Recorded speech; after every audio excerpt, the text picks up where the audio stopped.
I've been doing a lot of 3D printing lately. Finally got my 3D printer working, and a product that I've been using and wanted to see.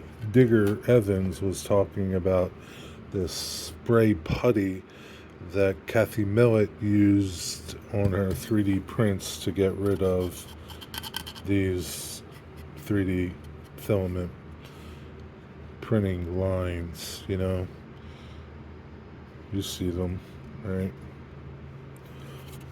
These aren't as bad as some that I've seen from 3D printer, 3D prints I've gotten from people, but there's a product here that is made by Rust-Oleum. It's a 2-in-1.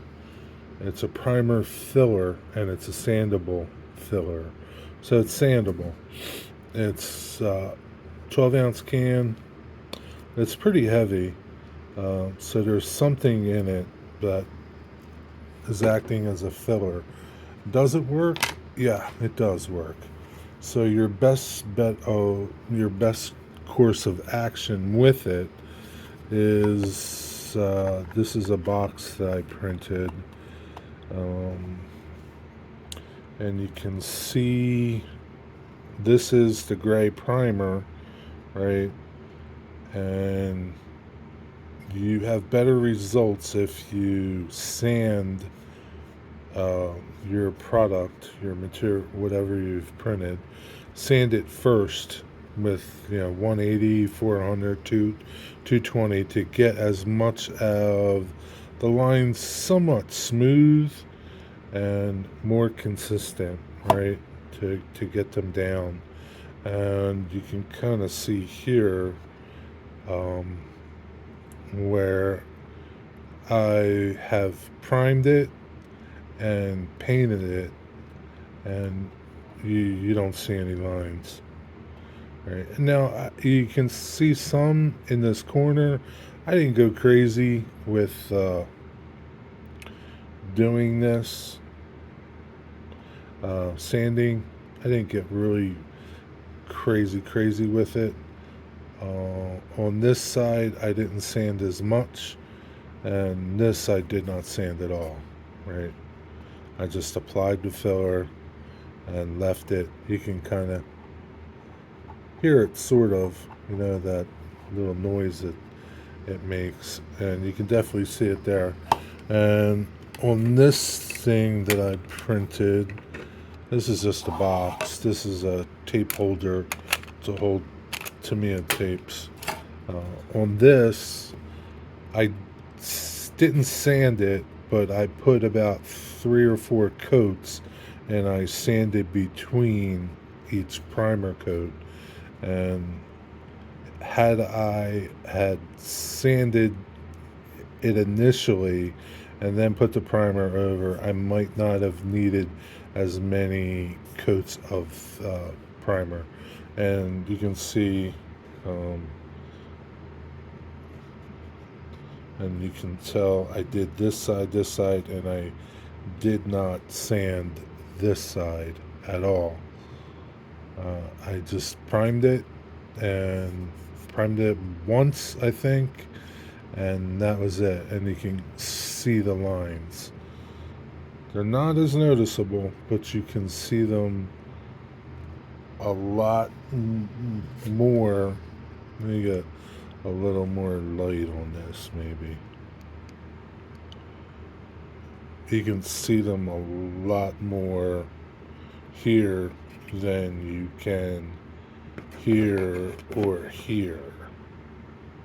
And you really can see the difference here. This was really a surface, not like that, but somewhat close to it. Not this smooth either, because this is the bed side, so it wasn't super smooth. Probably the consistency of this bottom is what this bottom looked like. And you can kind of see in here where there's lines. I don't know if you can kind of make them out. Let me zoom in.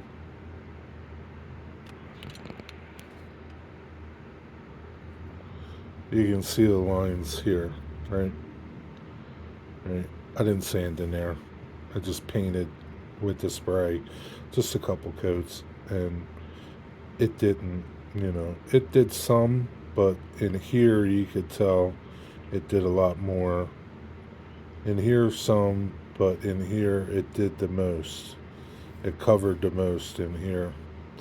There's like no lines in here. So it does work, right? Again, this is the side that I did not do anything to. And this is the side that I did. You can still see some lines, but again, I didn't get too aggressive in sanding, and I really didn't care about sanding that much. But definitely makes a difference. You can get it on Amazon. I'll put a link to it, and it's $7.59 for a can. So it's not like it's crazy expensive like it's not like it's crazy expensive, because it's not really. I'll put a link to it. You check it out and try it on your 3D prints. There's going to be limitations with it if you're, doing something that's got some real fine detail. Maybe like a train car or something, and you're trying to get the lines out of it. I don't think it's going to work, because you're just, you're going to lose detail, because you're going to need so many coats of this, especially if it's something that you can't pre-sand before you prime it. You're going to lose so much detail, because you're going to need so many coats of this. But for if you're building something and you want to get rid of some lines on it and you want it to look somewhat nice and paint it, I think this is a good alternative. Check it out. Let me know if you give it a try.